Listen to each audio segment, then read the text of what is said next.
भंडारा शहर व परिसरातील नागरिकांना पोलीस स्टेशन भंडाराकडून आवाहन करण्यात येते की मागील काही दिवसात भंडारा शहरातील दोन व्यक्तींनी, वेगवेगळ्या धर्माच्या दोन व्यक्तींनी त्यांच्या इंस्टाग्राम आणि फेसबुकवर धार्मिक भावना भडकावण्यासारखे स्टेटस ठेवल्यामुळं त्यांच्यावर पोलीस स्टेशन भंडारा येथे गुन्हे दाखल करून त्यांना अटक करण्यात आलेली आहे।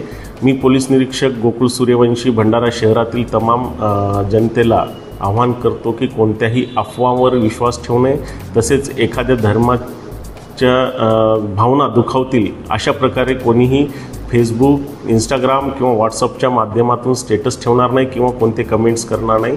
असे जर निदर्शनास आले तर त्यांच्यावर आम्ही कायदेशीर कारवाई करू।